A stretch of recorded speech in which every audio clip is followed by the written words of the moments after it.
Hello everyone. आज हम exercise 4.3 शुरू करेंगे। इससे पहले 4.1, 4.2 हमारी हो चुकी है और वहां पर द्विघात समीकरण कैसा होता है। द्विघात समीकरण आपको हमेशा ऐसा मिलेगा ax² + bx + c = 0। और इसको हल करने की एक विधि हम सीख आए हैं जिसे हम कहते थे गुणनखंड विधि। गुणनखंड विधि में हम क्या करते थे, हम ये देखते थे कि हमें गुणा करने के बाद क्या मिलना चाहिए।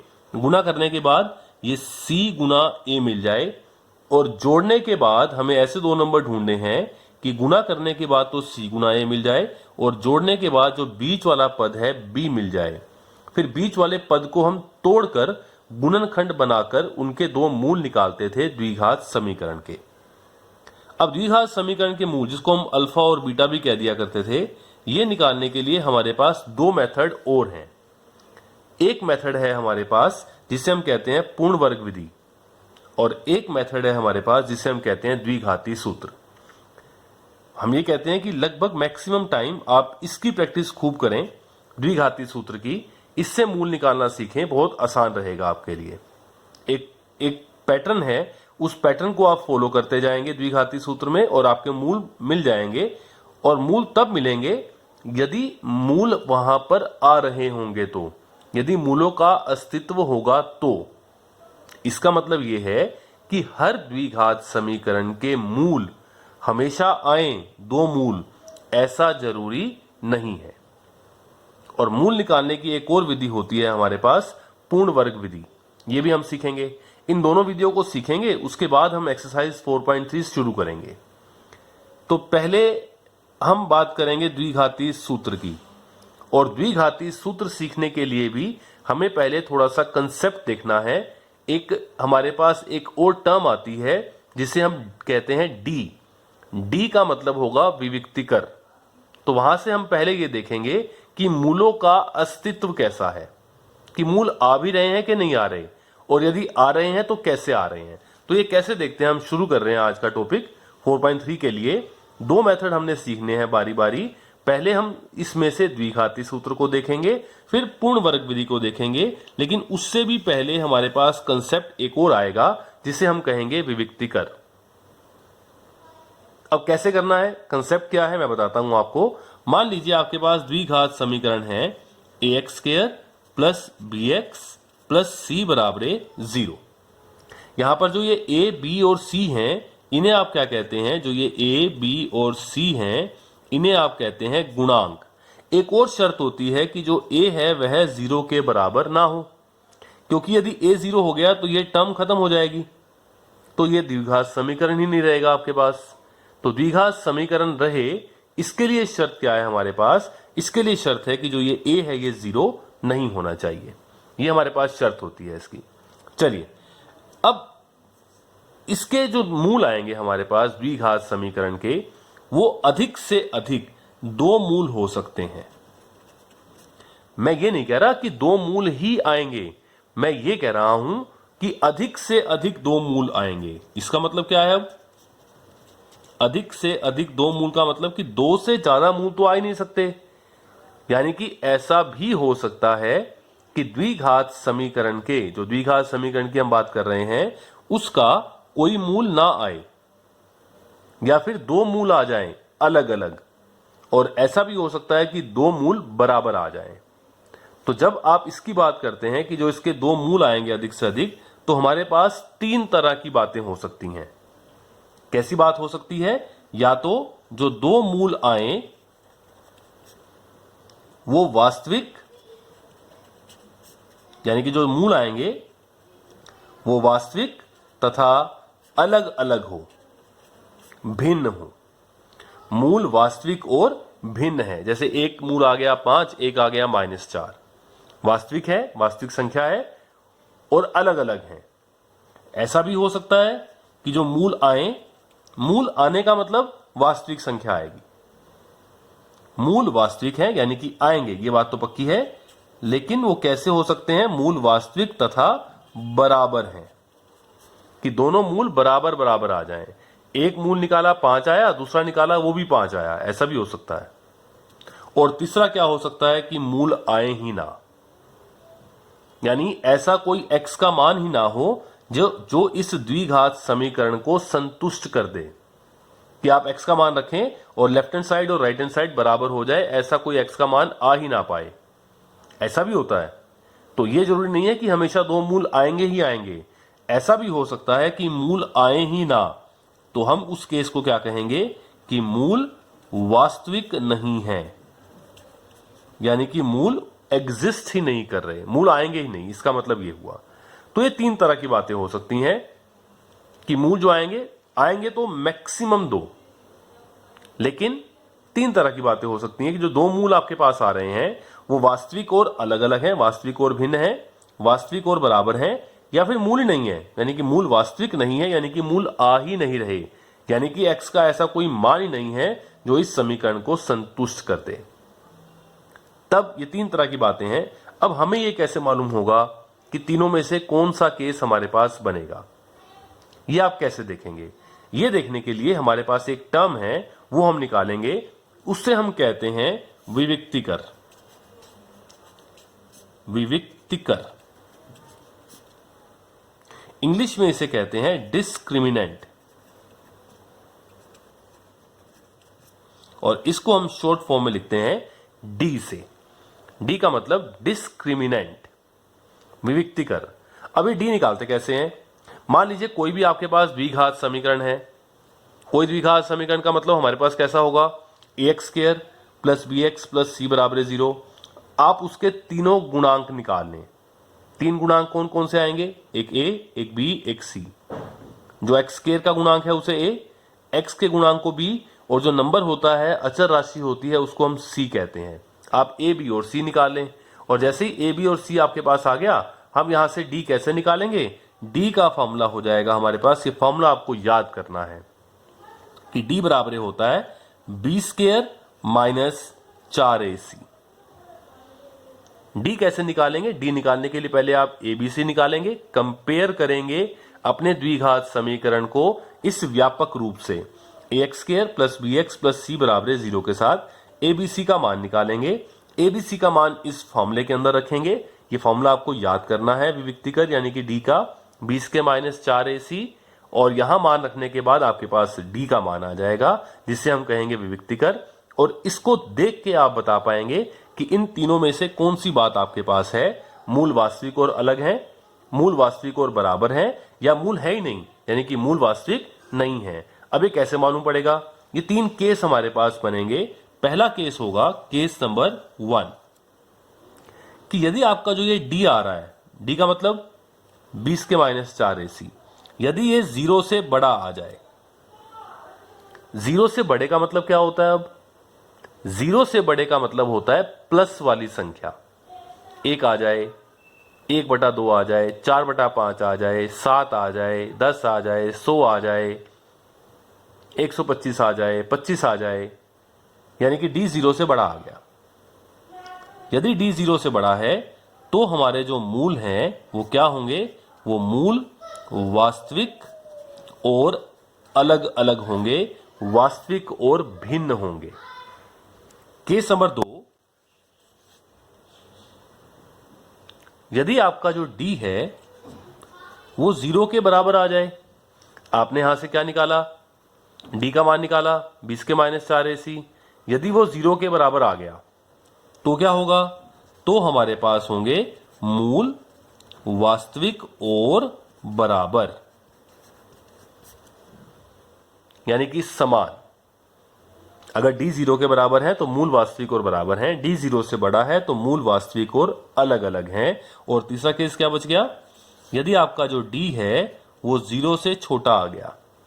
d 0 से छोटे का मतलब क्या होता है? नेगेटिव, माइनस में आ गया। d 0 से बड़े का मतलब क्या होता है?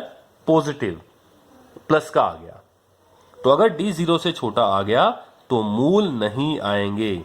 ऐसा कोई x नहीं होगा जो उस द्विघात समीकरण को संतुष्ट कर दें, यानी कि अगर d आपका 0 से छोटा आ गया तो हम कहेंगे मूल वास्तविक नहीं है।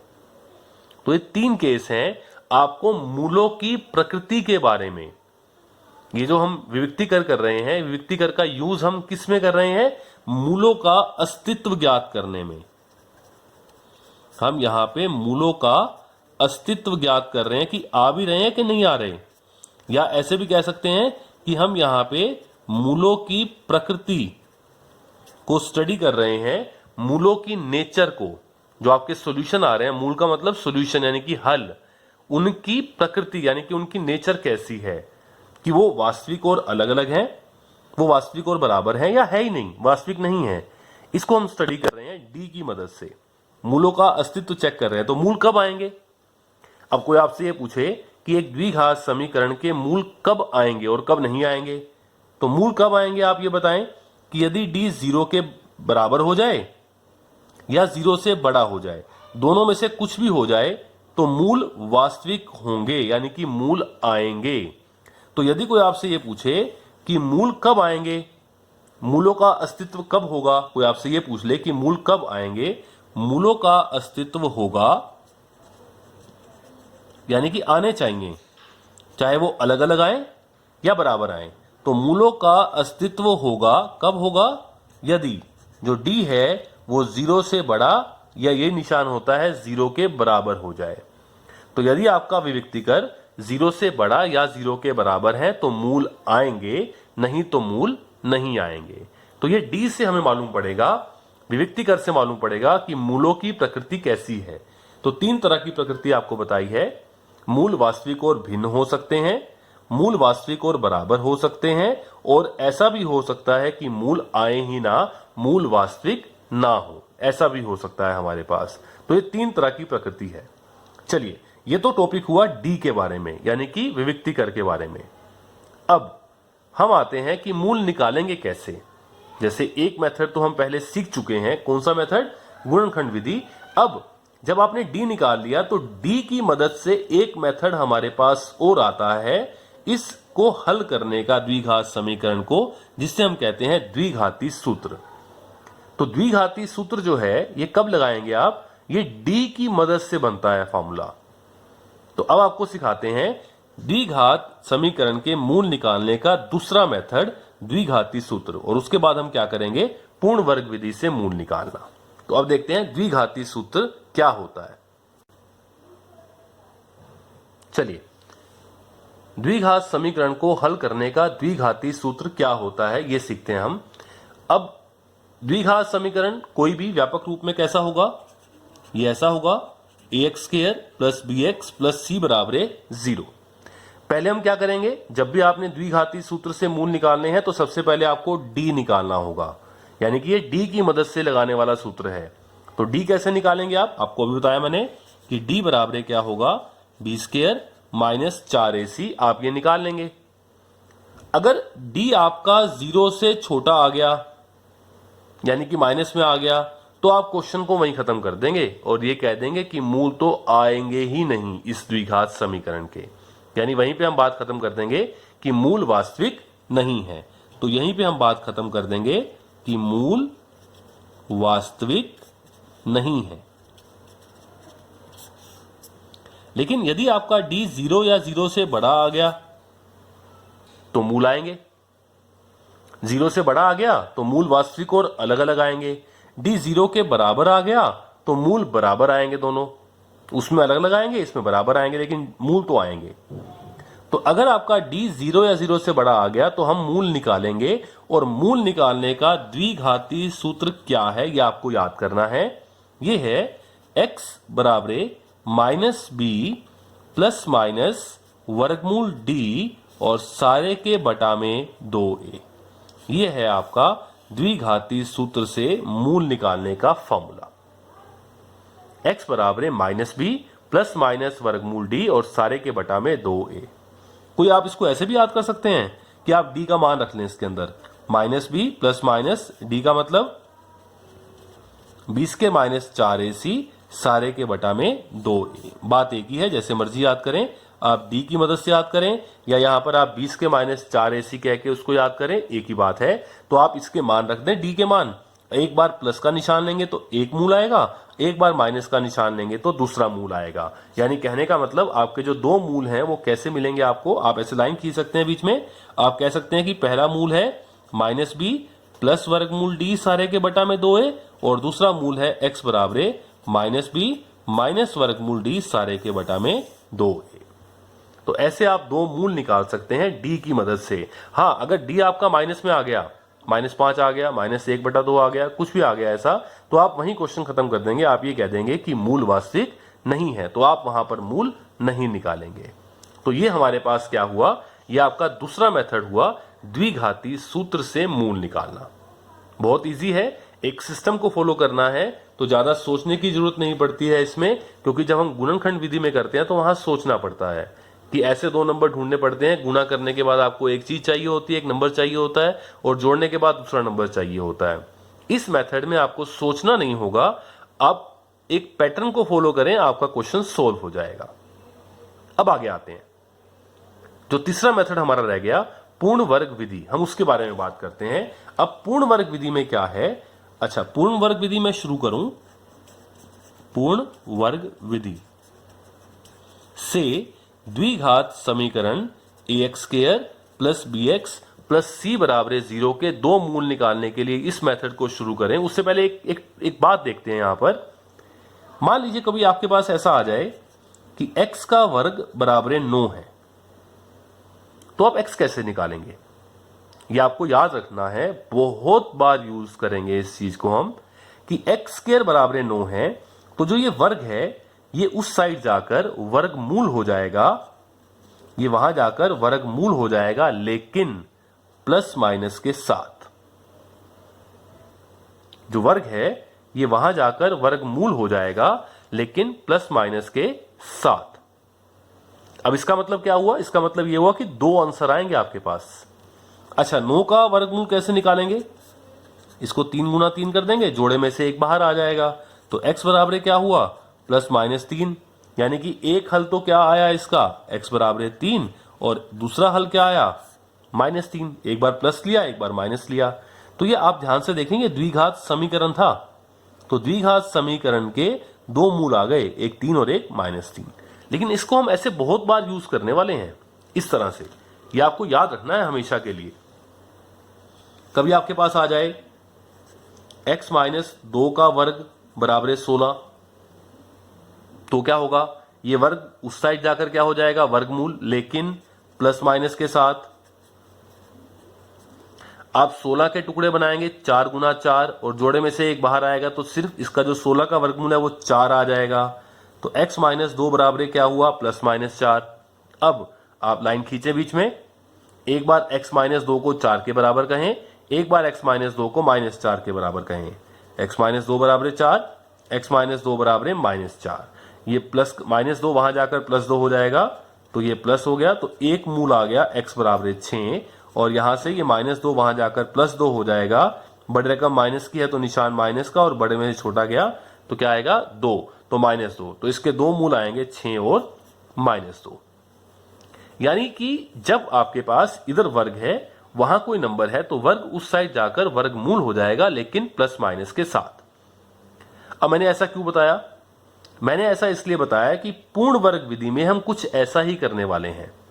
जो ये द्विघात समीकरण है, इसको हम किसी नंबर का पूर्ण वर्ग बनाएंगे। इसे हम क्या करेंगे, इसे हम पूर्ण वर्ग बनाएंगे, और बाकी जो नंबर होगा उसको हम राइट साइड में ले जाएंगे, और बाकी राइट साइड में जाके कुछ ना कुछ नंबर बन जाएगा। इसलिए इसका नाम पूर्ण वर्ग विधि है, कि जो लेफ्ट हैंड साइड में है उसे हम पूर्ण वर्ग बनाएंगे, और बराबर उस साइड कोई नंबर आ जाएगा।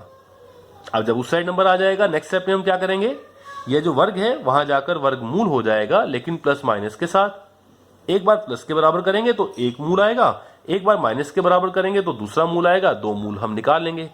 तो यह तरीका रहेगा हमारा पूर्ण वर्ग विधि से द्विघात समीकरण को सोल्व करने का। लेकिन अब क्वेश्चन ये आता है कि द्विघात समीकरण को आप पूर्ण वर्ग बनाएंगे कैसे। इसका भी एक पूरा एक वर्किंग रूल है, एक पूरे वर्किंग रूल से हम करेंगे। मैं थोड़ा सा आपको आइडिया देता हूं, बाकी हम क्वेश्चन के अंदर ही करेंगे। ज्यादा क्वेश्चन हम पूर्ण वर्ग विधि से नहीं करते हैं, क्योंकि बहुत बड़ा मेथड पड़ जाता है, इसको अवॉइड करते हैं। लेकिन अगर एग्जाम में लिखा हुआ आ गया कि आपको पूर्ण वर्ग विधि से ही करना है, तो आपके पास एक्सेप्शन नहीं है, आप कुछ कर नहीं पाएंगे, आपको करना पड़ेगा इस मेथड से। अदरवाइज हम द्विघाती सूत्र से क्वेश्चन कर देंगे। या गुणनखंड विधि से कर देंगे। और मैं तो ये कहता हूं कि आप द्विघाती सूत्र से करें, एक पैटर्न है, उस पैटर्न को फॉलो करते जाएं, आपका क्वेश्चन होता जाएगा। अब पूर्ण वर्ग विधि में आप ये पूर्ण वर्ग बनाएंगे कैसे, एक आपको इसका वर्किंग रूल बताता हूं, बाकी क्वेश्चन करेंगे तो वहां से आपको और क्लियर होगा। चलिए, पूर्ण वर्ग विधि में हमें हल करना है द्विघात समीकरण ax square plus bx plus c बराबर 0 को। हमें इसे हल करना है। इसे हल करने के लिए बराबर 0 है, हम पूर्ण वर्ग बनाएंगे। पूर्ण वर्ग के लिए आपको दो फॉर्मूले आने चाहिए, उसका यूज हम करने वाले हैं। एक तो a प्लस बी का वर्ग, ये होता है a square plus b square plus 2ab, और एक फॉर्मूला हमारे पास होता है a माइनस बी का स्क्वायर, ये क्या होता है a square plus b square minus 2ab। ये दो फॉर्मूले हमारे पास होते हैं, एक a प्लस बी का स्क्वायर और एक a माइनस बी का स्क्वायर।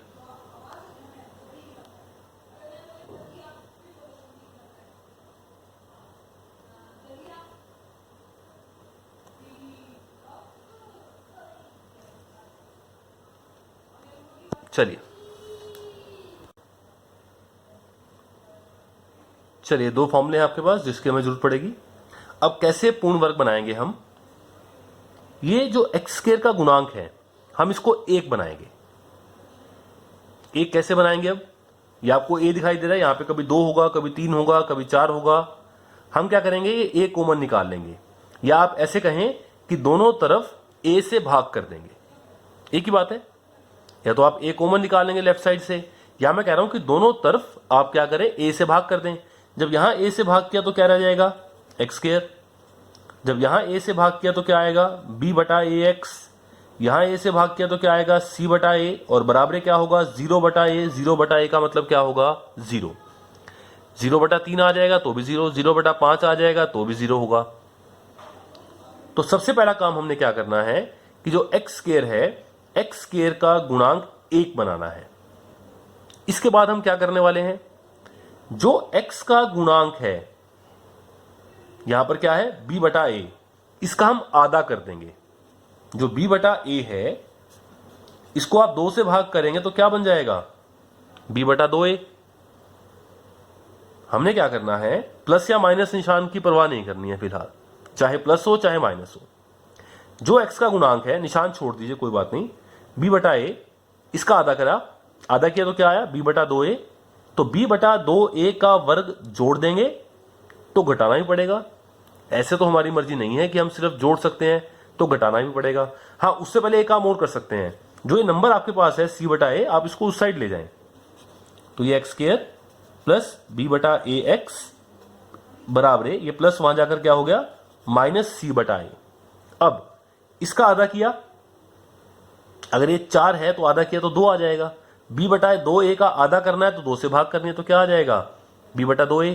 और b बटा 2a का वर्ग, ये नंबर नहीं, इसका वर्ग यहां भी जोड़ देंगे और यहां भी जोड़ देंगे दोनों तरफ। तो क्या करेंगे, एक्स स्क्वायर प्लस b बटा ए एक्स प्लस b बटा 2a का वर्ग, यहां भी जोड़ दिया और वहां भी जोड़ दिया, माइनस c बटा ए, तो ऐसे का ऐसे, और ये b बटा 2a का वर्ग, दोनों तरफ हमने जोड़ दिया। अब फायदा क्या हुआ इसका, फायदा ये हुआ कि लेफ्ट साइड में आपका फॉर्मूला कंप्लीट हो जाएगा।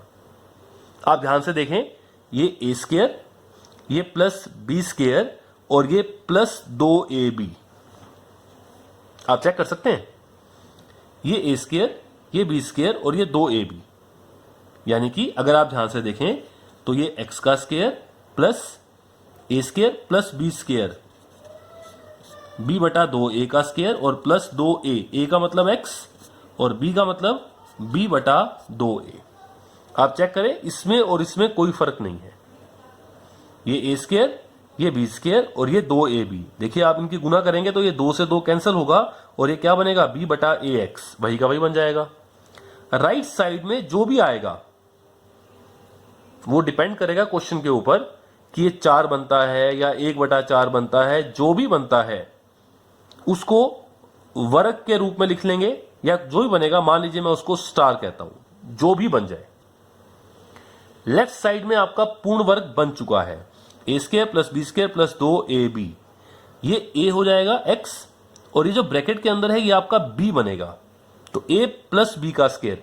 हाँ, अब a प्लस बी का स्क्वायर फॉर्मूला कंप्लीट होगा या a माइनस बी का स्क्वायर कंप्लीट होगा, ये डिपेंड करेगा एंटायरली इस टर्म के ऊपर, x वाली टर्म के ऊपर। अगर ये टर्म प्लस की है तो a प्लस बी का स्क्वायर कंप्लीट होगा, अगर ये टर्म माइनस की है तो a माइनस बी का स्क्वायर कंप्लीट होगा। फिलहाल ये प्लस है तो ये फॉर्मूला बनेगा x प्लस b बटा 2a सारे का वर्ग, और बराबर क्या है, जो भी नंबर आएगा मुझे पता नहीं है। उसके बाद आपको मालूम है जो मैंने अभी सिखाया कि ये वर्ग वहां जाकर क्या हो जाएगा, वर्गमूल, लेकिन प्लस माइनस के साथ, फिर बीच में लाइन खींची जाएगी। उसके बाद हम क्या कहेंगे, एक बार प्लस के बराबर लेंगे, एक बार माइनस के बराबर, और दो मान निकालेंगे तो मेरे पास x के दो मान आएंगे। ये पहला मूल बनेगा और ये दूसरा मूल आपके पास बनेगा। यदि आ रहे होंगे तो, क्या पता मूल आए भी ना, ऐसा भी हो सकता है कि मूल ना आए, वो पहले हम d की मदद से चेक कर सकते हैं कि मूल आ रहे हैं या नहीं आ रहे। या कई बार एक तरीका और भी होता है कि जब आप मान लीजिए d से चेक नहीं किया आपने और आप पूर्ण वर्ग विधि से क्वेश्चन करते जा रहे हैं, और मान लीजिए लेफ्ट साइड में तो बन गया आपके पास x प्लस 2 सारे का वर्ग, और राइट साइड में आ गया -5। मान लीजिए क्वेश्चन करते हुए आपने डी से चेक नहीं किया कि मूल आ रहे हैं या नहीं आ रहे, आप क्वेश्चन करते जा रहे हैं पूर्ण वर्ग विधि से। आपने लेफ्ट साइड में पूर्ण वर्ग किया और जो नंबर उधर लेके गए थे उनको प्लस माइनस करने के बाद क्या बन गया, -5। अब किसी भी संख्या का वर्ग, कोई भी संख्या लें, यह बात आपको याद भी करनी है कि आप कोई भी नंबर लें, x कोई भी, उसका जब आप वर्ग करते हैं तो कभी माइनस में नहीं आ सकता, कभी भी नहीं आएगा। आप कोई भी नंबर ले लें, आप 7 का वर्ग करेंगे तो भी प्लस का रहेगा, आप -7 का वर्ग लेंगे तब भी माइनस का वर्ग प्लस होता है, क्योंकि माइनस को माइनस से गुना करेंगे प्लस हो जाएगा। तो किसी भी नंबर का वर्ग हमेशा 0 से बड़ा होता है या 0 के बराबर हो सकता है। जब आप 0 का वर्ग करेंगे तो 0 आ जाएगा। तो किसी भी संख्या का वर्ग हमेशा 0 या 0 से बड़ा होता है, कभी भी माइनस का तो आ ही नहीं सकता। और मान लीजिए करते हुए आपके पास ऐसा आ गया कि x प्लस 2 का वर्ग बराबर -5, आप यहां कह देंगे असंभव, यानी ऐसा नहीं हो सकता, यानी कि मूलों का अस्तित्व नहीं है, यानी कि मूल वास्तविक नहीं है। जो हम बात कर रहे थे कि d 0 से छोटा आ जाए तो क्या होगा, ये वो केस अपने आप बन जाएगा अगर आपने d पहले चेक नहीं किया है तो ये मेथड होता है आपका पूर्ण वर्ग विधि। हम क्वेश्चन 1 करते हैं एक्सरसाइज 4.3 का, और क्वेश्चन फर्स्ट में आपसे यही कहा है कि 4 पार्ट्स हैं आपके पास लगभग, कि 4 पार्ट्स को आप पूर्ण वर्ग विधि से इनके मूल निकालें। फिर जो क्वेश्चन नंबर 2 है, उस क्वेश्चन नंबर 2 में क्या है, इन्हीं 4 जो पार्ट्स हैं, इन्हीं 4 पार्ट्स को आप कैसे करेंगे, द्विघाती सूत्र की मदद से भी करेंगे। और मेरे हिसाब से द्विघाती सूत्र ज्यादा अच्छा है, वो आप ज्यादा यूज करें, लेकिन आने दोनों चाहिए आपको। तो 4.3 का फर्स्ट क्वेश्चन देखते हैं एक बार। चलिए फर्स्ट क्वेश्चन है एक्सरसाइज 4.3। क्या स्टेटमेंट है देखिए, यदि निम्न द्विघात समीकरणों के मूलों का अस्तित्व हो तो, यानी पहले आप चेक करें कि मूलों का अस्तित्व आना चाहिए, यानी कि मूल आने चाहिए। और मूल कब आते हैं, जब d 0 से बड़ा हो या 0 के बराबर हो। 0 से छोटा हो जाएगा तो मूल नहीं आएंगे। तो पहले चेक करना है कि यदि मूलों का अस्तित्व है, यदि इन मूलों का अस्तित्व है तो इन्हें पूर्ण वर्ग विधि से आप ज्ञात करें। गुणनखंड विधि से नहीं करना, द्विघाती से नहीं करना, पूर्ण वर्ग विधि से करना है। चलिए स्टार्ट करते हैं। सबसे पहले हम d निकालेंगे और d से मालूम पड़ेगा कि मूलों का अस्तित्व है या नहीं है। तो d निकालने के लिए मुझे abc चाहिए। abc के लिए मुझे इसे कंपेयर करना होगा, व्यापक जो रूप होता है द्विघात समीकरण का, और वो होता है ax² + bx + c बराबर 0। कंपेयर करते हैं तो a का मान आ गया हमारे पास 2, b का मान आ गया x के आगे है -7, और c का मान आ गया मेरे पास 3। अब d निकालते हैं तो d का फॉर्मूला आपको याद होना चाहिए विविक्तिकर का। d का फॉर्मूला होता है b² - 4ac। इनके मान रखते हैं बराबर है, b का मान -7 का वर्ग -4 ब्रैकेट में a का मान 2, c का मान 3। यहां करता हूं मैं, माइनस का वर्ग हमेशा प्लस होगा। क्यों होगा? माइनस का वर्ग, क्योंकि आप माइनस को जब माइनस से गुना करेंगे तो हमेशा प्लस आएगा। तो माइनस का वर्ग प्लस 7 का वर्ग 49 माइनस 4 दूनी 8, 8 3 24, और ये मेरे पास आ जाएगा 49 में से 24 गया 25, तो डी आ गया 25, जो कि 0 से बड़ा है। और 0 से बड़ा है तो इसका मतलब मूल, वास्तविक और भिन्न हैं। यानी मुझे मालूम पड़ गया कि मूल आएंगे और दोनों अलग अलग भी आएंगे, मालूम पड़ गया। अब कह रहा है कि यदि मूलों का अस्तित्व है तो आप ज्ञात करें, लेकिन ज्ञात किस विधि से करें? पूर्ण वर्ग विधि से। तो ये फर्स्ट क्वेश्चन है हमारा पूर्ण वर्ग विधि से। ध्यान से समझें, एक पार्ट समझ में आ गया तो सारा आपको समझ में आ जाएगा। अब द्विघात समीकरण है क्या? 2x² - 7x + 3 = 0। पूर्ण वर्ग बनाने के लिए सबसे पहला स्टेप है x² का गुणांक 1 करना है, लेकिन यहां पर 2 है, तो मैं क्या करूंगा? मैं 2 से भाग कर दूंगा पूरे समीकरण को, लेफ्ट साइड में भी और राइट साइड में भी, यानी कि दोनों तरफ 2 से भाग करने पर। यहां 2 से भाग किया तो क्या आएगा? x², क्योंकि 2 से 2 कैंसिल हो जाएगा, -7/2x। यहां 2 से भाग किया तो +3/2 बराबर 0/2 क्या बन जाएगा? 0। आप ये इसका रीजन मेंशन कर सकते हैं, दोनों ओर 2 से भाग करने पर। ये कारण है इसका। भाई कैसे आया? चलिए, x² का गुणांक तो 1 हो गया। अब क्या करना है? मैंने ये कहा था कि जो बीच वाला पद है x वाला, इसका जो गुणांक है उसका आधा। अच्छा, गुणांक का आधा, इसमें माइनस और प्लस निशान फिलहाल देखने की जरूरत नहीं है। माइनस प्लस से कोई फर्क नहीं पड़ने वाला है, आप सिर्फ इस नंबर को देख लें। अब x का गुणांक क्या है? 7/2, लेकिन इसका आधा करना है मुझे, यानी कि नीचे 2 से भाग करना है, बटे में 2 लिखना है एक और। तो 7/2 का आधा किया तो ये बनेगा 7/4। और उससे पहले क्या करना है? इस नंबर को, जो नंबर है यहां पर, उसको आप इस साइड ले जाएं, यानी कि ये क्या बन जाएगा? x² - 7/2x बराबर ये प्लस का 3/2, वहां जाकर क्या हो जाएगा? -3/2। अब क्या करेंगे आप? दोनों तरफ इसके जो गुणांक है इसका आधा किया 7/4, इसका जो वर्ग है वो यहां भी जोड़ेंगे, लेफ्ट साइड में भी और राइट साइड में भी, क्योंकि एक तरफ तो नहीं जोड़ सकते हम, हमारी मर्जी तो नहीं है। तो दोनों तरफ 7/4 का वर्ग जोड़ दें, क्या बनेगा? x² - 7/2x तो ऐसे का ऐसे, और प्लस ये हो जाएगा 7/4 का वर्ग, और इस साइड भी क्या करना होगा आपको? 7/4 का वर्ग जोड़ना होगा। अब लेफ्ट साइड में आपका पूर्ण वर्ग बन चुका है, लेकिन ये निशान माइनस का है, तो अब की बार ये a², ये +b² और ये -2ab बना, यानी अब की बार a - b का वर्ग है। a क्या है? x, क्योंकि ये a² है, ये b² है, तो b क्या है? 7/4। तो ये क्या बनेगा? a - b का वर्ग। तो a की जगह x माइनस b की जगह 7/4 का वर्ग। आप चाहें तो चेक कर सकते हैं, ये और ये बराबर हैं, पहले a² + b², और जब -2ab करेंगे तो 2 गुना x गुना 7/4, वो यही बनेगा -7/2x। अब बराबर क्या बना? इस साइड को हल करना होगा मेरे को। -3/2 प्लस 7 का वर्ग 49 और बटा में 4 का वर्ग 16, इसको हल करते हैं तो ये तो ऐसे का ऐसे,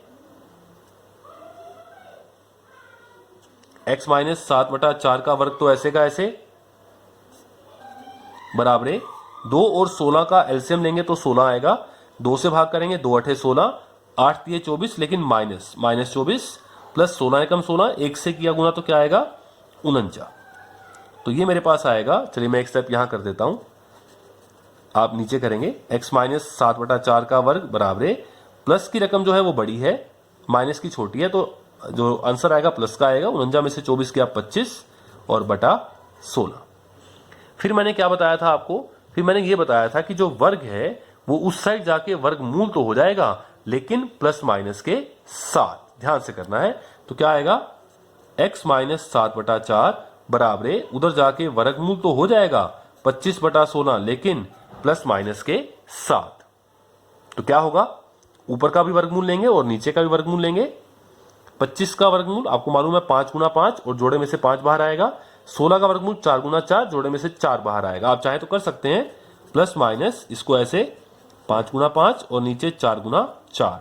तो मेरे पास आ गया x माइनस 7/4 बराबर प्लस माइनस, जोड़े में से एक बाहर आया 5 और जोड़े में से एक बाहर आया 4। तो अब क्या करेंगे, प्लस माइनस है, एक बार इसको प्लस के बराबर करेंगे, एक बार इसको माइनस के बराबर करेंगे।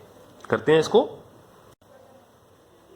चलिए बीच में लाइन खींच लेंगे एक बार ये x माइनस 7/4 बराबर प्लस 5/4 के बराबर, और एक बार x माइनस 7/4 माइनस 5/4 के बराबर। हल कर देते हैं।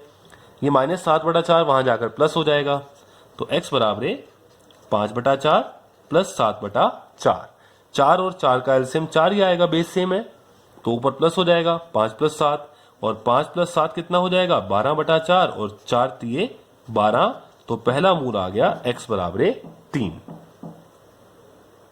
यहां से ये माइनस 7/4 वहां जाकर प्लस का हो जाएगा, तो x बराबर माइनस 5/4 प्लस 7/4। फिर दोनों का बेस 4 है तो 4 आ जाएगा, ऊपर वाले जुड़ जाएंगे, माइनस 5 प्लस 7। तो बड़ी रकम यहां पर भी प्लस की है, प्लस का 7 है माइनस का 5 है, तो आंसर प्लस का आएगा। 7 में से 5 गया 2/4, 2 एकम 2, 2 दूनी 4, तो दूसरा मूल आ जाएगा 1/2। तो हमारे दो मूल आ गए, एक मूल आया 3 और एक क्या आया 1/2। तो यहां लिख सकते हैं हमारा आंसर आ गया मूल बराबर 3 और 1/2। एक को आप अल्फा, एक को आप बीटा कह सकते हैं। तो ये हमने निकाला है पूर्ण वर्ग विधि से। बहुत ध्यान से करने वाला मेथड है, प्रैक्टिस से आएगा। प्रैक्टिस जितनी करेंगे उतना आपको जल्दी समझ में आएगा, बार बार करके देखना है। तो ये फर्स्ट पार्ट हुआ हमारा फर्स्ट क्वेश्चन का।